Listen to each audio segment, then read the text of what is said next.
You're probably here because you're finding it a little bit difficult in finding your way about leadership, finding your way on how to manage people well, and finding your way on how to grow your business as an entrepreneur. Any one of these things are the topics that we cover. I'm your host, Sean C, aka Mr. CEO at 22. I am so glad that you took the first step of being here to learn more about leadership, entrepreneurship, and management because the world needs more people like you.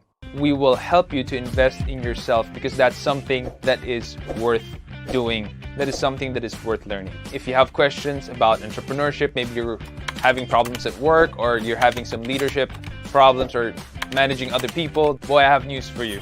We have what we call a masterclass. Most of the courses in the masterclass deal with how you can generate revenue online. It deals with leadership, how to lead in crisis, how to break through the crisis in business, in entrepreneurship, and how you can manage other people better. Now, I always say the best kind of investment is an investment in yourself. And how much money are we charging for this masterclass? Not a lot. And if you invest in one, it's yours to keep. And if it doesn't, I'll refund you. No questions asked. Full refund. So why don't you try it out? Head on over to sean.c/masterclass and check out any one of the courses if it fits any one of the questions in your head. And if you have any questions, you can just put it on the comment section and we'll get in touch with you. We want to know who you are and we want to hear from you. Until then, keep leading.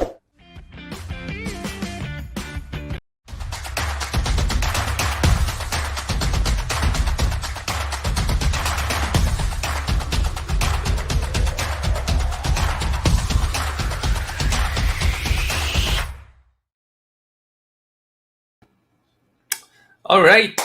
Hey guys, welcome back to the show. It is another Thursday night and we are here with a special guest. And I'm super excited about asking him a lot of questions from you guys, the audience. And I also have some questions myself because I'm a curious guy and a leader is a learner and I am always learning from people. Now, before I start, I just want to share with you guys some new episodes we have on the podcast. And if you aren't following us yet, please do follow us, the Leadership Stack Podcast on Spotify. And we have new episodes this week. 2 new episodes have been published. And that is with Mr. Dancho Dimkov, our relationship and mentors important in business. And we also have one with Miss JM Delaramo. Oh, sorry, that's 3 episodes this week. Ms. JM Delarama, creating safe space for employees with depression. We do know that depression, anxiety, these are things that we can't really overlook anymore. It happens. You know, the addition of coffee plus blue screens plus unlimited electricity keeps us up at night, gives us less sleep, makes us a little bit more anxious because we see all of these news online, and it's a combination that is not really that great, but that's what we're dealing with today. And we have people who are working in our teams. How do we give them a safe space to breathe, to let out what they're feeling and how they're dealing with work frustrations in your team? And lastly, we have episode 303 with Mr. Dancho Dimkov, should you standardize business processes? A lot of people are saying, Sean, ang hirap mag-hire ako ng hire, turo ako ng turo, parang hindi na umuunsad yung business ko. We're not moving forward because I keep losing people and then hiring new ones and then teaching them again and teaching them again.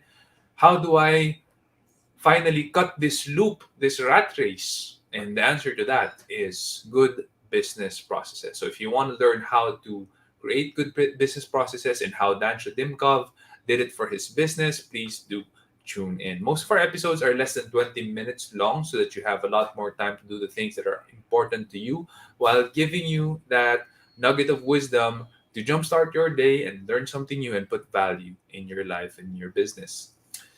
Okay, with that, I am not going to prolong it further.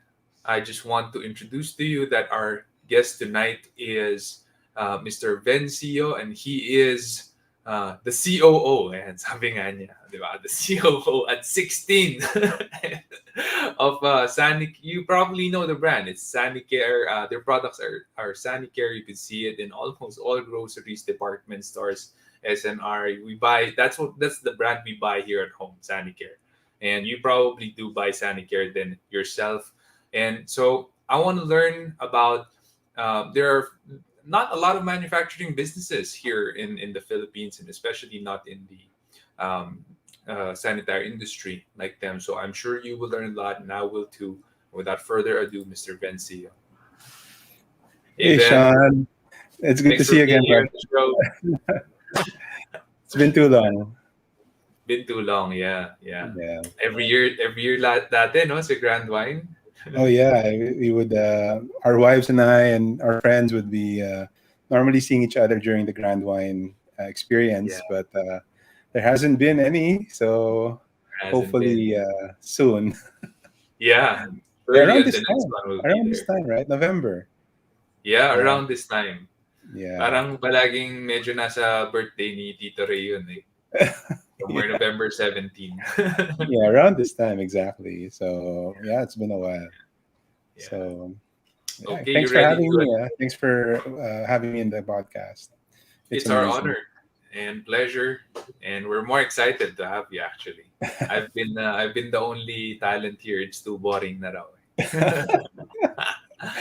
I can take over a few episodes if you want.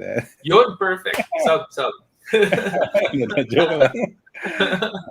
This is also this is very new for me as well, and uh, even in our company, like the opportunity to address people has been amazing. It's one of the best things that has happened in the pandemic now. But before that, who would have thought we'd be talking like this, and the access Yeah, to people, the knowledge is just amazing.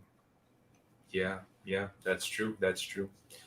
So we got a lot of questions today. And by the way, Oh, for those of you who are wondering, where can I ask the questions in this episode? I want to ask Ben some questions. I want to ask Sean some questions. You could ask those questions in our Facebook group. There you go. There's the link down there, leadme.ph/Facebook, or you can ask it in our Discord channel, which we also log into every day, actually. And you could PM me there, you could chat me if you have private questions that you want to ask. Easier, if you're watching right now, easier for you to just jump into the Facebook group and ask your questions there. But if you have time, try Discord. For us, we love Discord. That's the community we're trying to grow as well. And we'd love to engage with you there. So without further ado, first question would be diretso, no, about family business. okay. What skills did you find to be the most useful in managing a family business? Maybe not, maybe kung medyo a number of skills, give two or three. Okay lang. Yeah. Wow. That's I didn't expect that question because that's a lot of reflection. And the thing about family business, they haven't been really writing any books about it, right? They tell you, how to be a good employee. And I remember actually there's this really great article like the 10 skills you need at your job that have nothing to do with your work.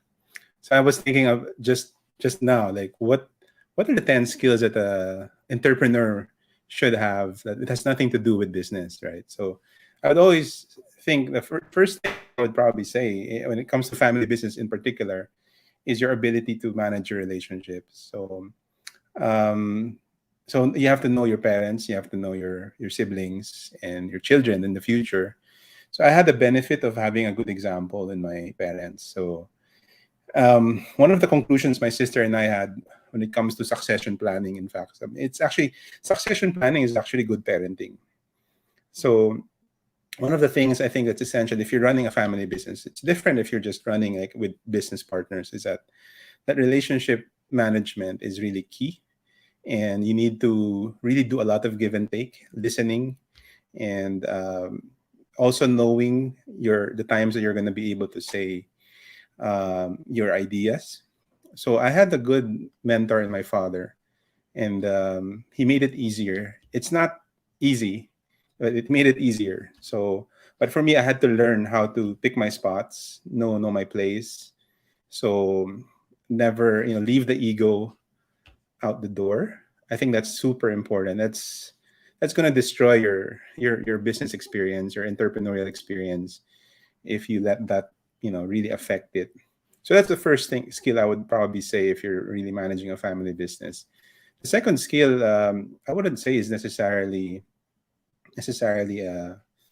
just in family business alone, but it's really having a clear plan, clear vision, and that is something that's harder for the second gen. I'm a second gen, so because the initial vision was from my parents, so I had to come up with my own view of the future and own that, be able to own that, because it's really gonna be, you're always gonna feel like I'm just following them, and right now I have the right titles already. I'm president and CEO.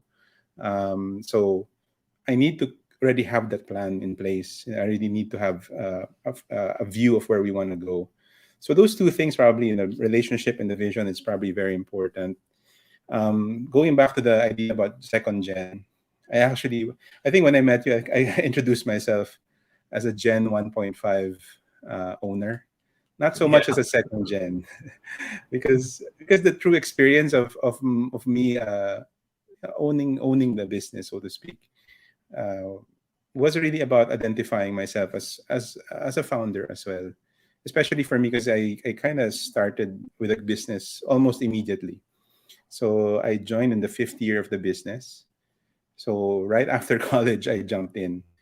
So Wow. I was still part of the growth journey. So I saw my parents work hard. I saw them by example, lead the company.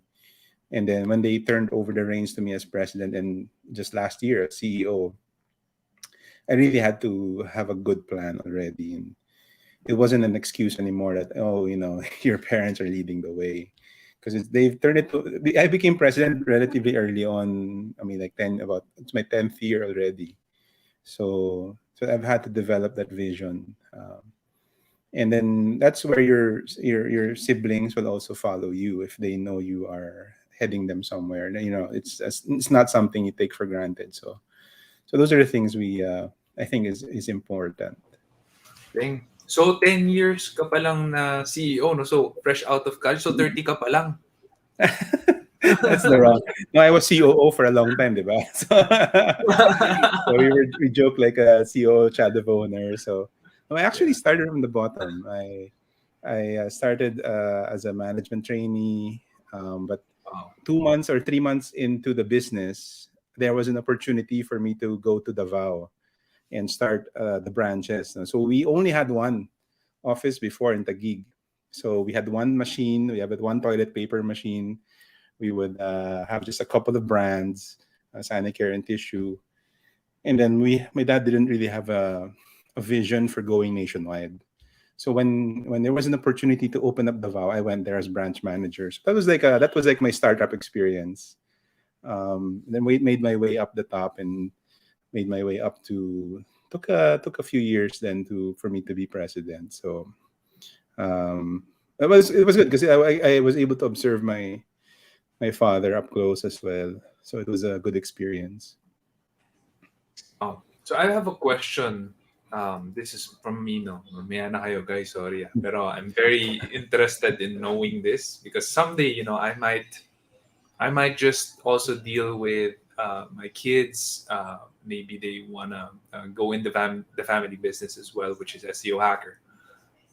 You mentioned that the vision you had to have your own and own it, and I wonder how it happens when there are two visions from the first gen, the original founders, and the second gen who the baton has been passed to.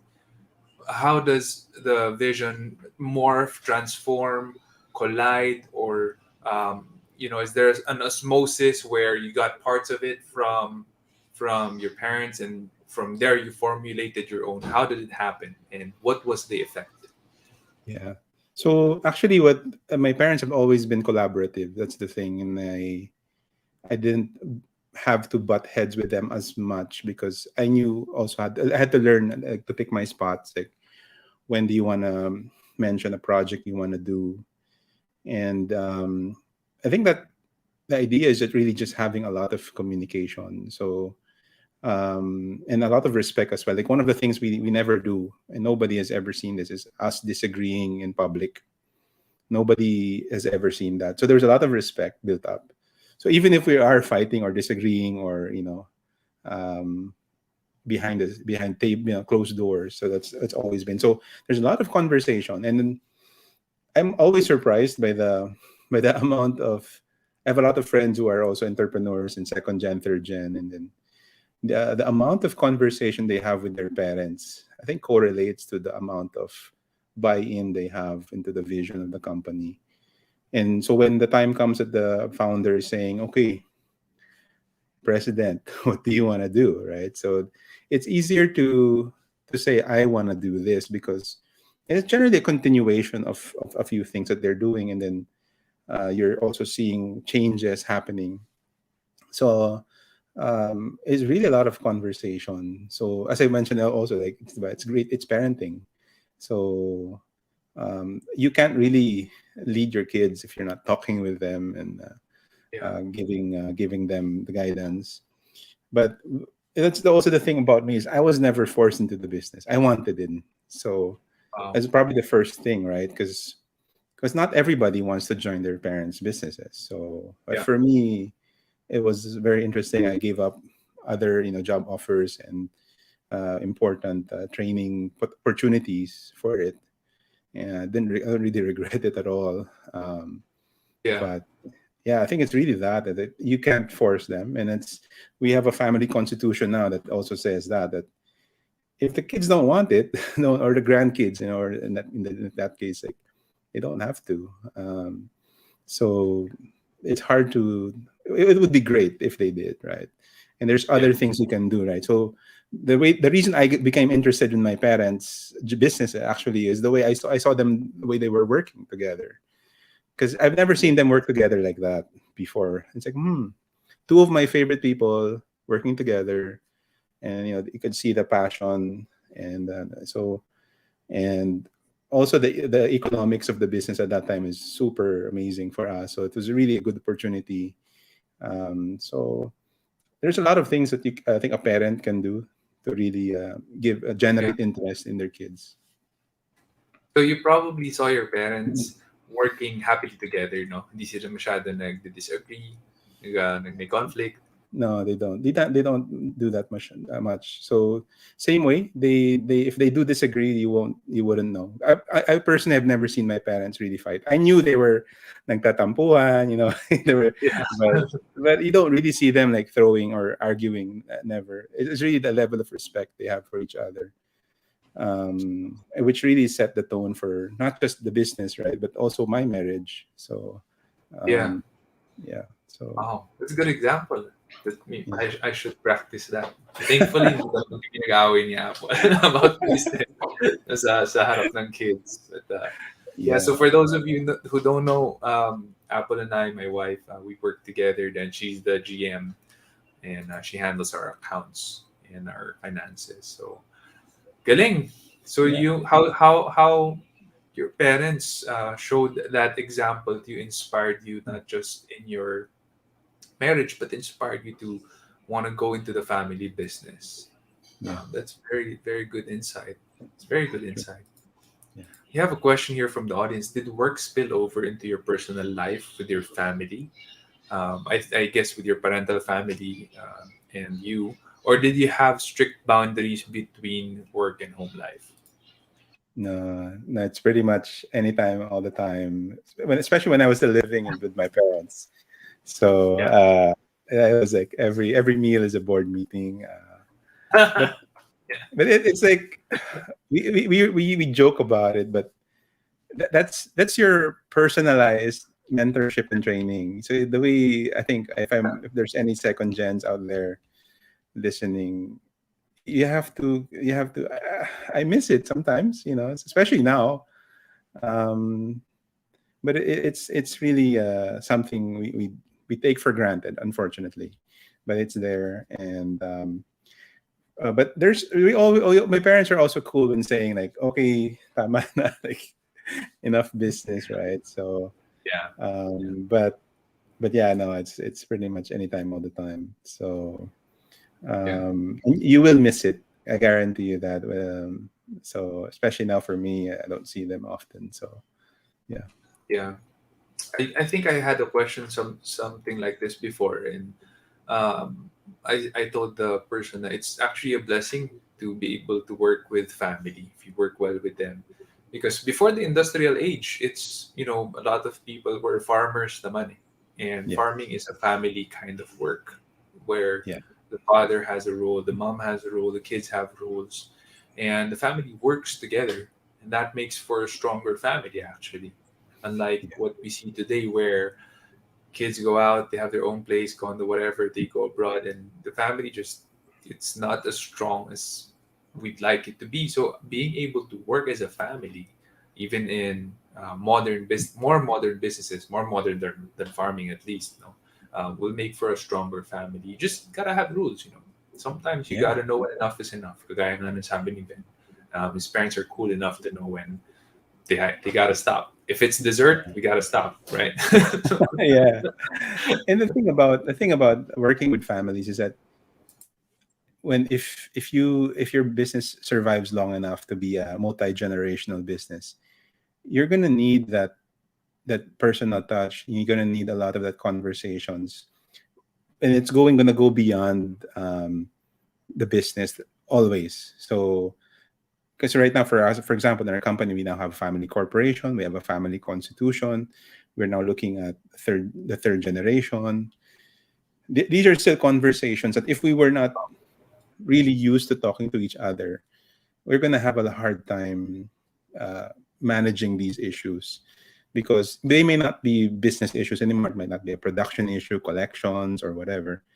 But these are more important. That you're doing legacy work, you're doing managing the family office. These are other conversations you're gonna have, and if you don't lay the groundwork for that, it's really gonna be hard. So I really believe like parenting is a huge part of it, but you have to follow your family's parenting style. Kumbaga, you can't. Of course, you have as you became a parent yourself, you're gonna also encounter. Right, I'm sure you've been seeing that like this is the way I was raised up.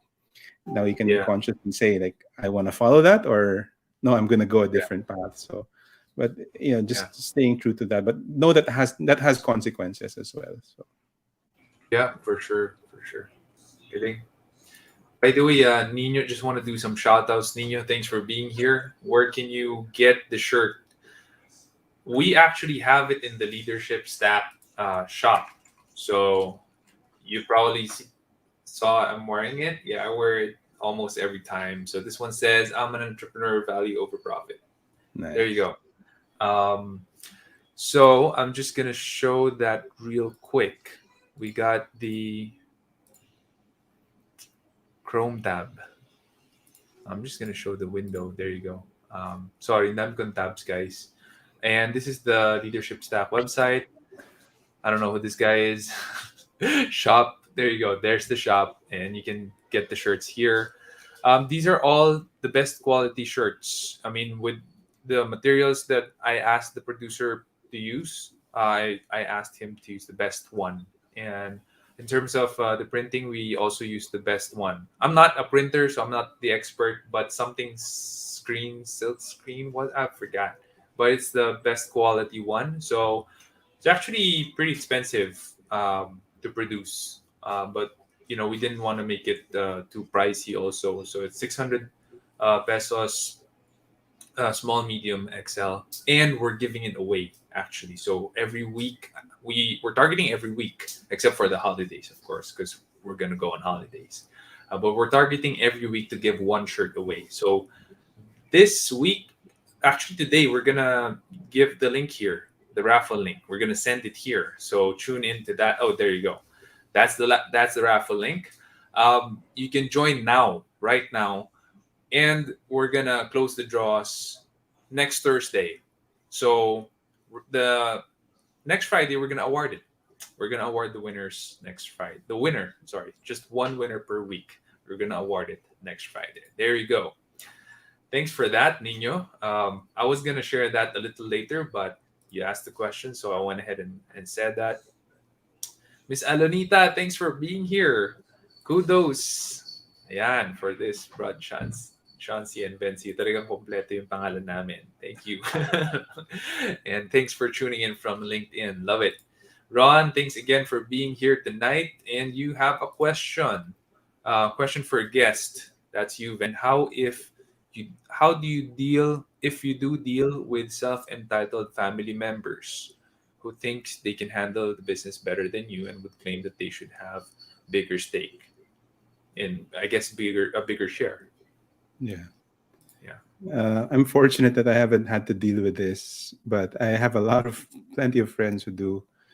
And entitlement is one of them, probably one of the most dangerous attitudes in a family business. And that's when you know that they're not really an entrepreneur yet. Because when you're a business person, if you know just how heavy it really is to be an entrepreneur, and congrats to everybody who wanting to become one, but it's a very heavy burden. um, we often, you know, we often see things as if it's in a very beautiful light, like there's a car, there's money, there's salary, but nobody knows what you're doing in the dark, truly, so the amount of hard work you do early in the morning, late at night. So um, entitlement is going to destroy any business and any partnership, actually, and doesn't have to be a family business at all.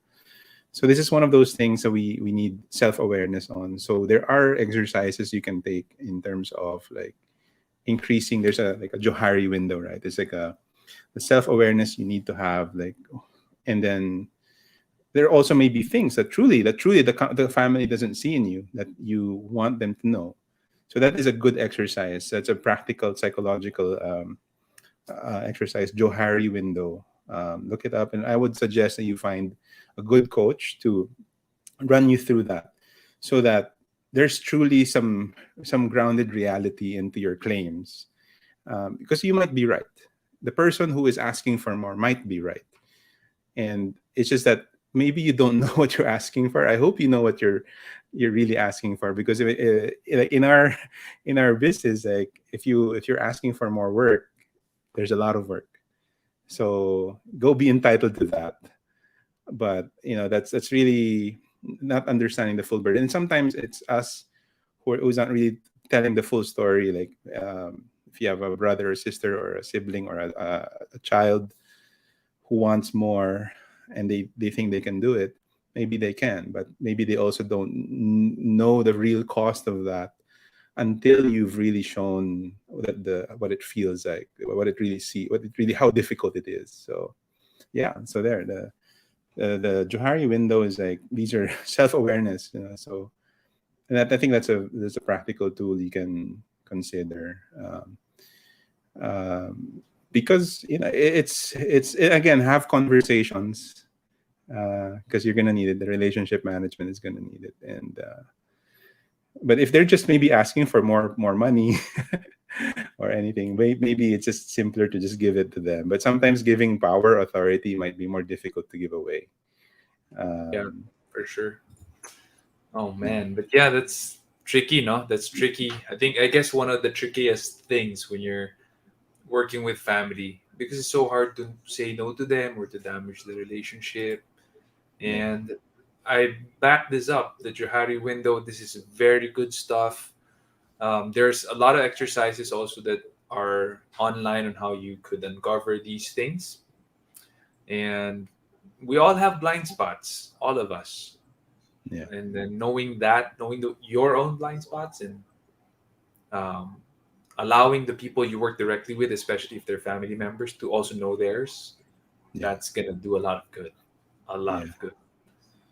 yeah. And yeah, if you have that conversation, right, and they know the full cost of them, like, maybe they're just asking for more money, but if they're really asking for more responsibility, if they really knew how heavy that would be, would they really say, give it to me? No, say yun na lang, so uh, it's an interesting conversation, but that's a good tool. Yeah, yeah. So with that, may tanong din ako coming from there with what you mentioned. More responsibility, more money. Okay. But what if they're just saying na, I've been here 10 years already eh. Don't I deserve more? Diba? Mm. Paano masasagutin yun? Well, if the company can afford it, maybe there's merit to that. So um, my personal experience is I got hired minimum wage. So here I was, an Athenian, supposedly going to a very good job offer. I'm getting paid minimum wage. I believe at that time the minimum wage was 6,000, 6,500, something like that. So I got that. And then, of course, when we hired my sister, who joined us about 8, 9 years after me, of course, I was the one who said, we cannot pay her minimum wage. We should pay her already more. So I was the one who lobbied for making sure that she was being paid, if not more than her current rate. Um, so she had time learning from outside. So if we can afford it, we should definitely give it. There should be some attention being paid to market rates. So because I went through that, I wasn't being paid market rates, but rightfully so because the business couldn't afford it at that time. So I'm very sensitive to this. So if you're gonna have a family member work in the business, pay them market rates, but they should also be performing market level performances. Kumbaga, if you were supposed to hire a chief marketing officer at this so and so rate, you can give it to your sibling or your cousin or whoever's joining in the business, but they should be also working at the same level as that CMO that you would have hired. So there is such a thing as what we call in the company right person, right seats. So you need to have the right seats set up, the job that's needed, but also the right person for it. So um, and if they're not, in the case of families, you have to be quite clear now they are the right person even though they're family. So that's why we don't really need to force our family to join us. Be careful, sometimes that's going to just create a lot of unneeded and maybe the idea was that, oh, I'm going to save money if I'm going to hire my family. You're not, and you shouldn't. You should pay them well. So I have my cousin in the business, so we're paying her what we think is market rates for her role. So um, Oh, it's not something that should be deprived. Otherwise, you're just gonna cause drama. So yeah, um, so sure, there. for sure. Market rate, pero dapat market level din yung performance. Oh yeah. Very good. Oh yeah, That's very good. for sure. We have a question here from the audience. What kind of leadership style have you adopted that you found to be most useful for your company, for your team? Um, that's a great question because I did not adopt it. It was always been who I was. So that's the thing. I found the best parts of myself and offered that. I think Sean and I are familiar with strengths Yeah. development. So I lead with futuristic. So I also lead with ideation, strategic, competition, relator. So that unique combination of strengths is who I am. I didn't. I had to use that best of me for the company. So if a different leader, if like I had a different set of strengths, I would be a different kind of leader, kind of leadership style. So I had to look at and own who I was and be able to use that. So like for me, I'm futuristic. So I love thinking about the future. I love planning. I love telling others about what I see and giving them a lot of excitement of what we're gonna do. And let's look at the technologies, all the cool things, all the gadgets. Let's get into the cloud and the automation and all that, everything. And because that's who I am. And I don't. If I tried to be like, let's say, I wanted to be just like my dad or just like my mom, I would do a very poor job of that because I don't have those strengths. I had to be the best version of me, and that's the probably the kind of thing that, so I didn't really adopt it. It's who I am, and that's what SCPA, our company, got. So if they got a different president, they would get that person's best as well. I'm not gonna force that guy to be like me. In the same way, I will never force my kids or my nephews and nieces to be somebody who they're not. So, but offer the best of yourself and understand yourself. So that's one of the hardest things, right? And really in our company, actually, we have everybody take that strengths finder test, so that everybody knows what they're good at, and how they could offer that to everybody, and even though they're not yet in a leadership position. So, and to many millennials, they love this because they can't seem to articulate what's good about them. They always know what's wrong about them. They always know, oh, millennials, we're entitled, we're like selfish, we're like, and they know full well like the bad things about them. So when we give them this strengths finder, explain it to them, give them coaching, and you can just see their faces light up and say, oh, may kwenta pala ako. This is what makes me cool. This is what makes me awesome, and I want to be more of that. And stop trying to be something I'm not. And how do I make, give all those strengths into the job that I was given, into the job I've chosen. So in the same way, I do that for myself. And there are times, the imposter syndrome strikes. Like, I wish I was like my dad. He was like this, he was like that. I wish I was like my mom. She was like this, she was like that. But in the end, I have to be satisfied with the strengths I have, and they're pretty awesome as well. And what's funny is that when you talk to the others, and they're gonna say like, "Oh, I envy you have that. I envy you." And and then we just say in the company, "Then let's work together, right?" So that's I think the best thing, because you have things I really need, So my sister and I, she has Activator. I just love working with her because anything that I want to happen, she just gets it Yeah. done. It's perfect for a futuristic. Perfect. Yeah. So you have to adopt it. I would say that in our company, we adopt the strengths that you have, and then we offer that up as your best.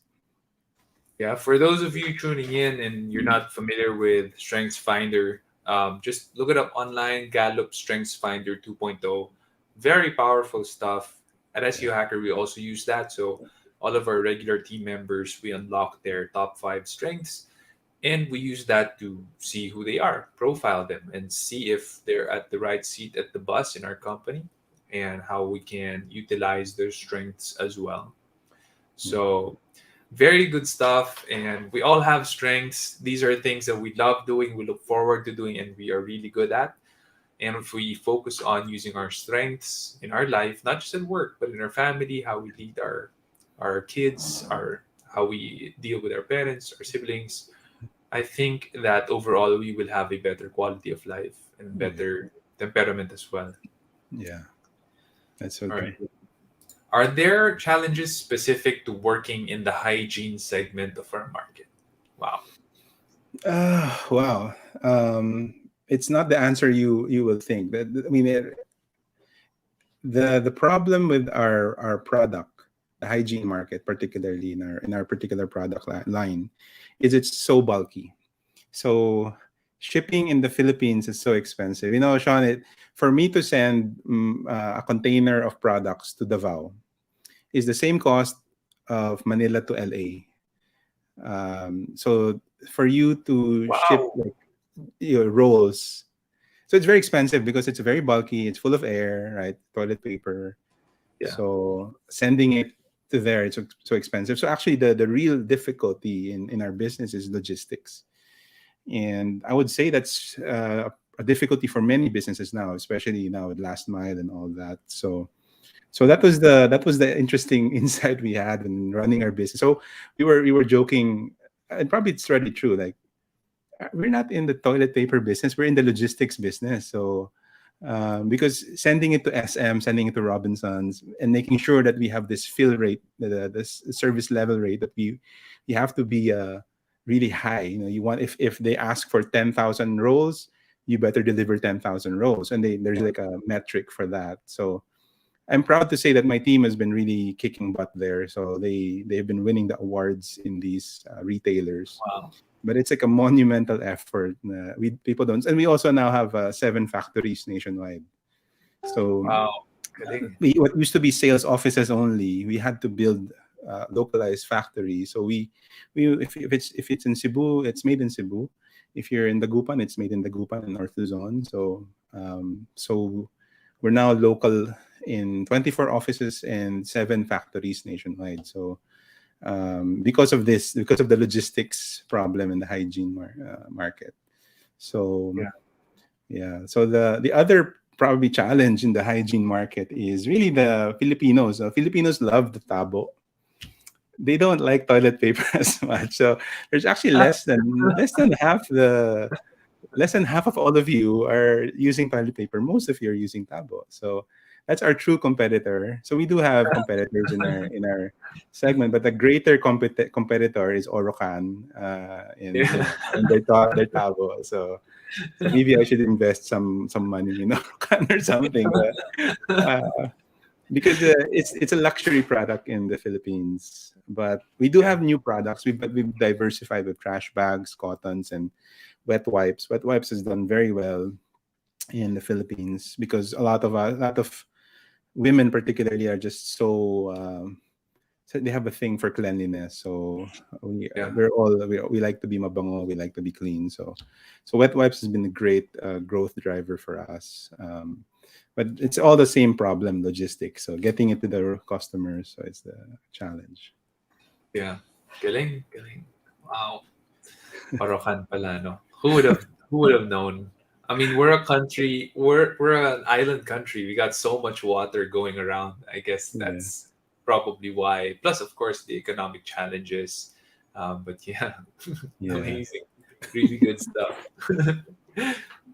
Okay, another question from the audience. I saw that you got licenses and certifications issued this year. Probably this person Mm, stalking you on LinkedIn. Why do you find it necessary to take classes and seminars, even as a president and CEO of your own company? Well, it's kind of related to the Johari window earlier, and I said that you sometimes don't know what you don't know. It's probably the one that will really hit you up, right? It's the one that's gonna mess you up. So there, I have just this, curiosity that I want to know what's out there. I always want to see the full battlefield, so to speak, and what it's gonna look like. And sometimes it's a very specific set of information that I want to be able to do. I don't really do it, for padding my resume. So, but it's more for really meeting with people, being able to pick their brain. So I really support what Sean's doing here. You guys are so blessed to have this because all of us can stand to just learn from everyone and be able to know. So and some of the things I do are not necessarily related to business also. Like there was a rabbit hole I got into a few years ago. It's actually where I met Sean is wine. So I took up a level 3 award, a wine educator. Um, Wow. Completely didn't need it to do it. It just I Okay. just curious and but it actually I learned a lot from wine appreciation and all that. But there's a lot of things that I learned and actually applies to business. Um, so like did you know, Sean, that for us to make really good wine, for wineries to make good wine, you're not supposed to deleg the grapes. You're not Really? supposed to irrigate. um, the best wines actually have in fact, like if you talk about old world like France, they're not Yeah. even allowed to, because what you want is to make sure that the grapes concentrate the flavor in as few grapes as possible. So if you water it, it will also water down the flavor. So it was like a Wow. lesson for me, like the difficulties we need to encounter. You have to expose grapes to, less water, heat, cold, all of that to concentrate the flavor. So you're not supposed to spoil the grapes. You're supposed to, So those are some of the lessons I've learned, and a few things that are pretty cool. Actually, there's a lot.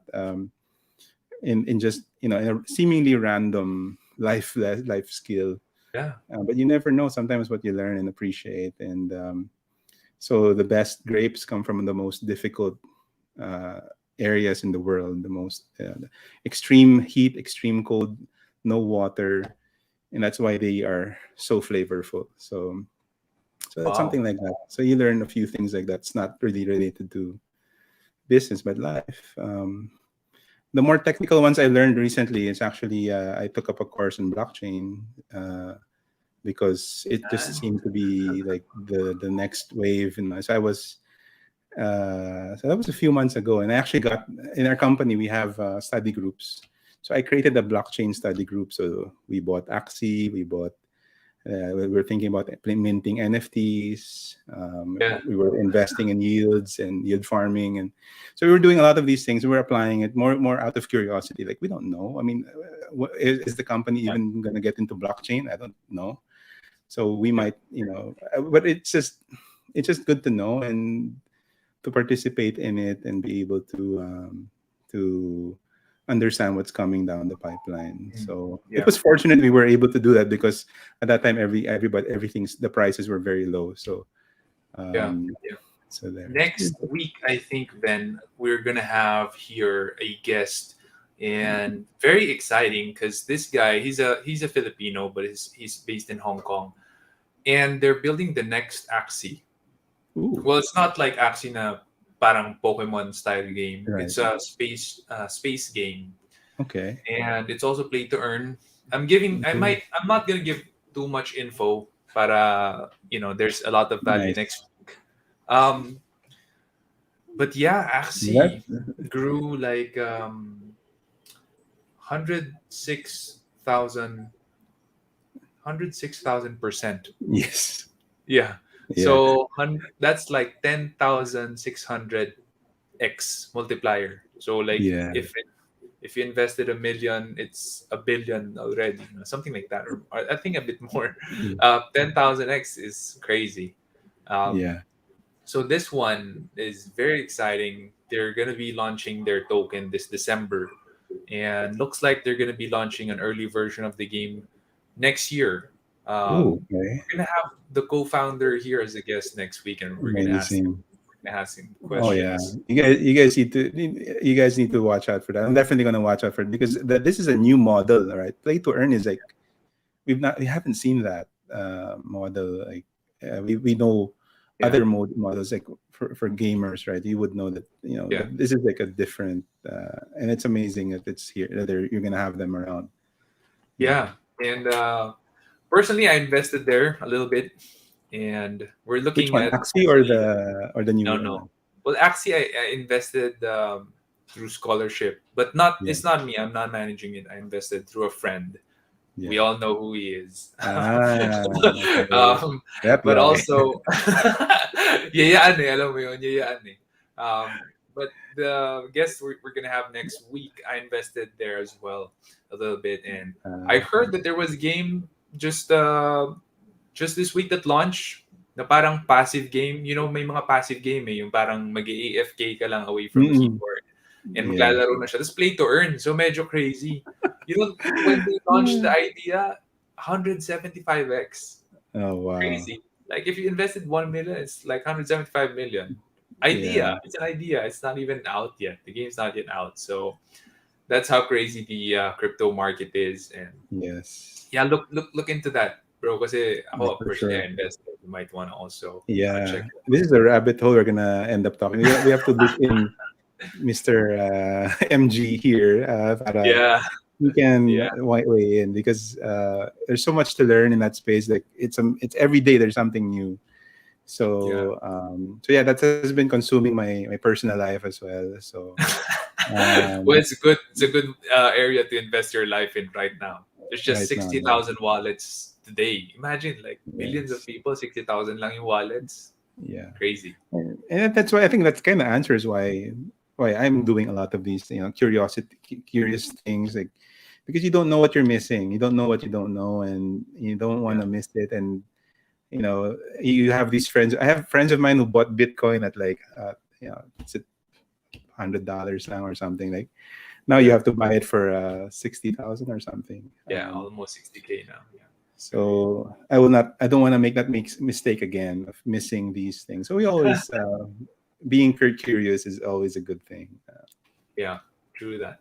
100% agree. Yeah. Okay, we have our next question from Chucks. How do you find the time, energy, and space to keep working and improving your business? And That is the hardest thing because time is the most precious element and precious valuable resource out there because But this is something we need to build into to ourselves. You can't not do it, because there's such a thing as like working on your business and working in your business. So working in your business is like, what you do, what the things that are bothering you right now, that's your in your business. But working on your business is another important thing you need to do, and you have to institutionalize that. So I do have my own I just finished my think week. So I do take a few days to just think about the business, what we need to do. This is normally around the time, but for planning for next year. So you're really looking at the things you want to do for your business that's not related to what's the current concerns, the current crises, like. And even so in our family, we learned 7 habits very early on, and a large part of that is actually knowing what's important and what's urgent. And normally you should really work on what's important even more. And what's important is like the viability of the business, the big view, the long-term view, the investments you're making. So depends on where you're at in the business. Like right now, maybe you feel like there's like wave after wave of problems happening. Just do a little bit of the important stuff first, then you'll be able to get to you'll have actually less crisis down the road. So if you're in that moment right now, this too shall pass, kaya mo yan. But you need to really figure out what's important, and try to solve that. And then you go back to what's urgent. But and for us, it's what's really important is working on your business. So like for us to realize like our business isn't like we're kind of like a logistics company pala. So we had to take a look at our warehouses, our relationship with our truckers, our own fleet, the kind of people we would have, the kind of software. Like we recently digitalized our warehouse management software. So these are not easy tasks that you had to really push together. It's like the WMS one is like a 2-year thing. It's not easy, but it's, if you're saying that, okay, if logistics is one of the most important things we can do as a business, then we need to put our best investments, our money, our effort, our energy towards that. And then it might be difficult in the short term, but you know that you're moving in the right direction, and it will pay off in the long run. I think having that courage is really, and that perspective is needed. So personally, I do think weeks. We also follow like the Sabbath every week. You really have to take time for yourself to really step back and have perspective. So, um, but yeah, it's probably the most important priority you're gonna have, even though it feels like you wanna attend to that crisis right now.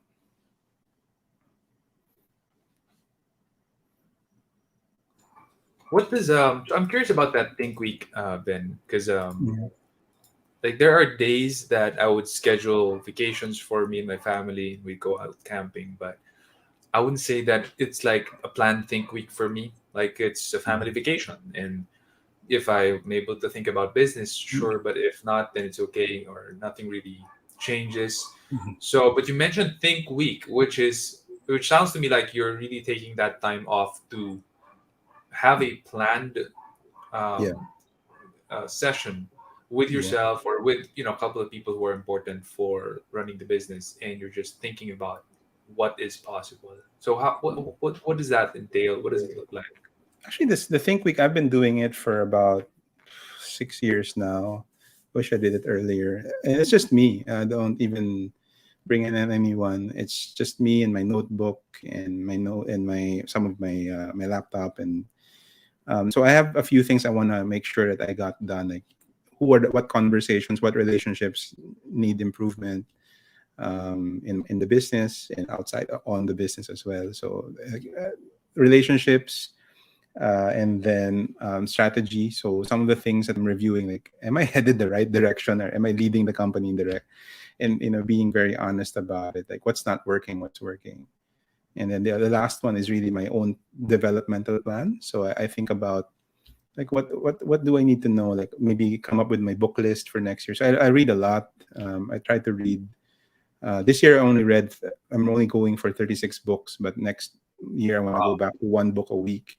So I'm very excited with like a book list. So and then the rest of the time is really meditating and being able to just So it's a fairly loose time that I have with myself, but I'm taking time. So I just came home from that today. So I was there since Sunday until now. So I was with my family naman. So but I do set as I go off, and my wife knows this. I'm not to be disturbed until I come back to the main area. So it's really just time for yourself, and it's very good because you kind of have perspective. Be able to see what you're doing, what you can do better, how could I be a better person. And I'm really a believer that the abilities of the entrepreneurs, your own is only the business is only is going to be as good as the heights that the entrepreneur can reach. So I need to really be aware of the things I can do better, and have also time to um, in some level, like, enjoy the journey, because you kind of need to also pat yourself on the back, because I'm a very self-critical person, very hard on myself. So these are the things that I did good this year. Great. Of course, you always go back to the list of what are the things I'm doing wrong. But sometimes you have to also take that seriously and say, yeah, it was a tough year, past 2 years, but yeah, we're here. We're doing okay. We're ready for next year.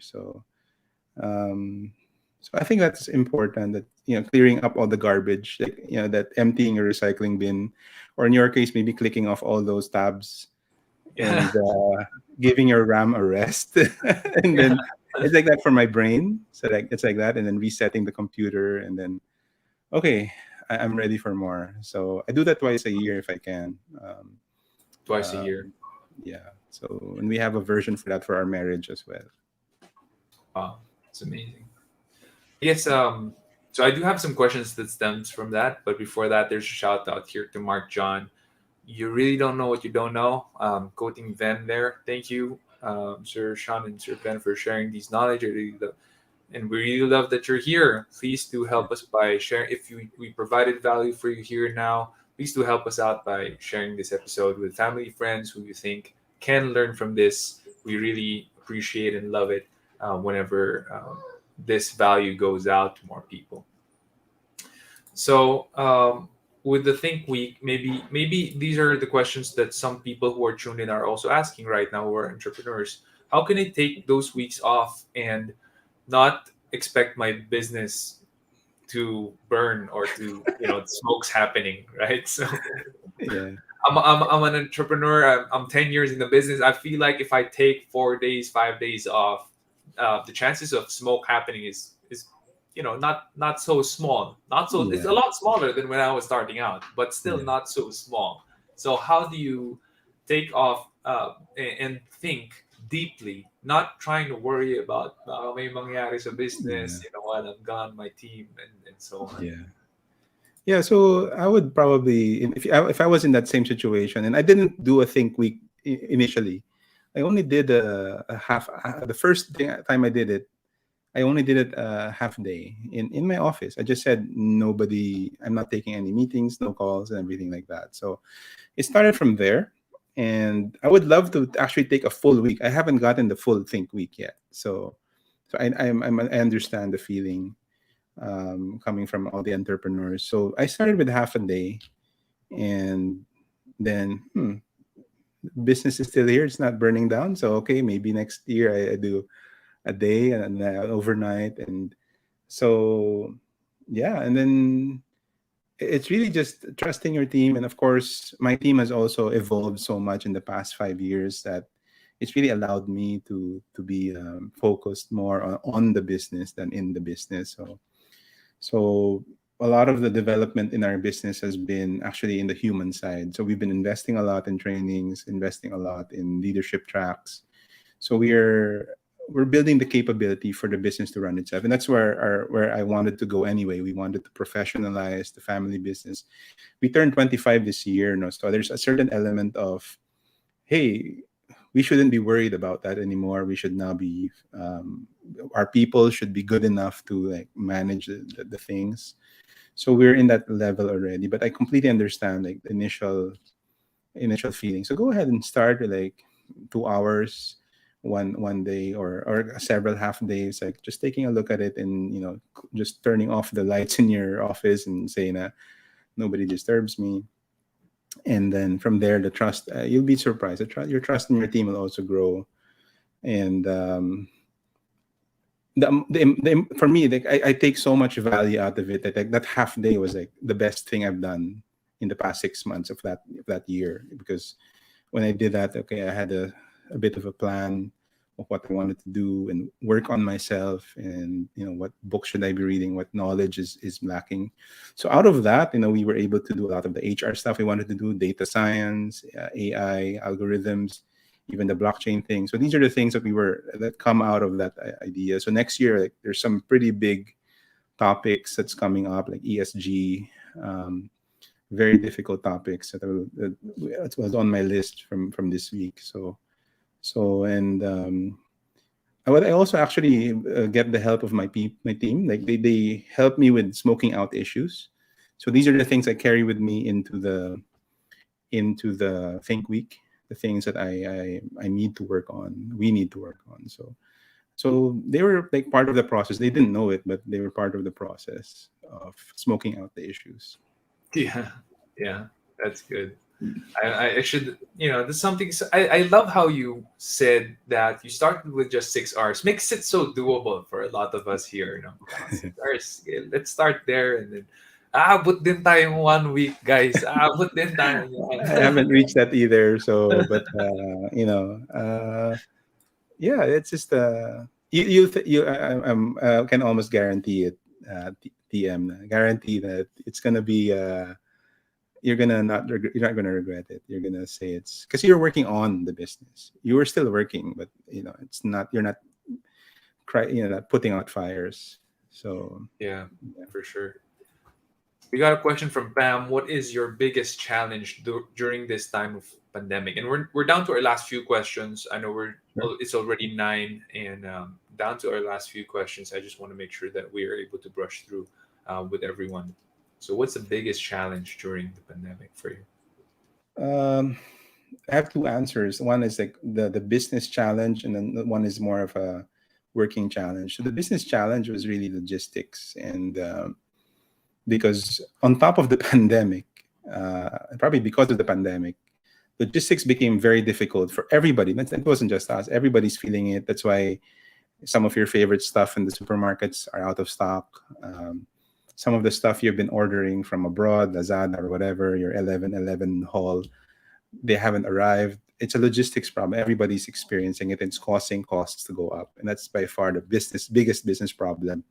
And it's caused by the pandemic, because factory shutting down, all that causing a lot of inefficiencies. So by far, this is the biggest one. But but that's something it's almost something like is it even a challenge, because I can't do anything about it. It's not like I can go to the ship and like I get it myself, right? I can't even do it even if I could. So it's almost like it's not even a problem because you can't do anything about it.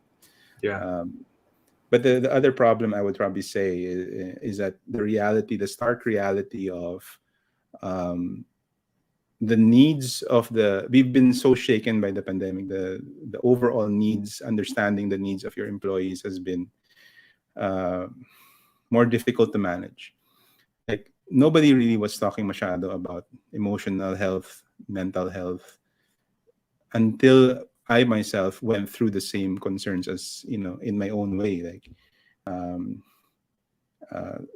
managing this as a parent, managing this whole situation as a president of the company, as an employee myself, and all that, all the levels as a businessman, the amount of stress, because we were so productive. We've been so, and I can say that for my team, they've been kicking butt. They've been so productive. The trust I've given them, they've more than earned it during this time. I've never seen them, but things are happening, and it's just flowing. I've never had an issue with them, but that overwork, all that imbalance, was probably the biggest thing that we've had to encounter, and we don't know, like, the amount of pressure, should I take the vaccine, and what's the worries and the fears and the things that you can't articulate. because there's no one to talk to. um, I think Yeah. that by far is probably the biggest working challenge. Uh, Not only my people, but myself and the owners, other businessmen, my fellow businessmen as well, and that's probably one of those things that's been difficult to navigate. But more so, I think even for our employees, it's really been a challenge. Yeah, for sure. Yeah, and I also in my field of in my network, a lot of business people. Some lost weight due to the anxiety and stress. Some gained weight because of the stress. I I'm on think that I'm side. I'm more of the latter. Gained weight. No. Tapos laging nasa bahay lang nakaupo. So yeah, Yes, it's hard for me to lose weight. I stress eat kasi. No? So, yes. there's a shout out from Ron. Pwede pa bilhin ng tissue. Ayan, magko-convert na si Ron from Orocan Tabo. To be to, known, of course. Our website scpe.com.ph. Somebody will contact you for sure, if you're serious about your request. So there you go. All right. So before I let you guys go, I just want to. By the way, that's the last question. We had fantastic questions, and I love the answers, especially since I'm a dad, and my 7-year-old panganay Leo already said, Papa, when I grow up, I want to be a businessman like you and work in SEO hacker. Okay. nice. So, paano natin yan gagawin? Kasi yung 5-year-old brother niya, baka gusto rin mag-work sa SEO hacker. I'm also, my top three is futuristic as well. So, we're Okay. the same there. And I'm also thinking about these things already. And I learned a lot right now from you, and I love it. Hey, And before I let you guys go, we do have the Leadership Stack t shirt giveaway. There we go. It's 6 days remaining. Um, and you can enter the giveaway with just your email address. And after you enter here, you're going to get raffle entries already. And then there would be more ways to earn raffle entries, like subscribing to our YouTube channel, watching a specific video, and so on. To make it easy for you, the link is down there, leadme.ph/giveaway. Now, this is, we're going to be either sending the t shirt to you when you're the chosen winner, or you can pick it up and I can meet you here in BF Parañaque if you want. Let's take a photo, no problem. So I hope that you guys join the giveaway and you do share it with friends and family. And we are doing this because we want more people to actually know about the podcast, about the YouTube channel as well. And we are hoping that through this giveaway, you could represent it by wearing it as a T-shirt, right? Wear it in your company outings or in family get-togethers, and represent the podcast and share it with them. And so we're going to do this hopefully every week. We're planning to do this every week. I got tons of T-shirts in our warehouse to give away. And if you do want to just get it or buy it outright, we do have it in the Leadership Stack website in the shop. So you could go there by typing leadershipstack.com/shop. Leadershipstack.com/shop. And you could just add it to cart, check out this e-commerce works. It works, and we will be able to receive your order and ship it out to you.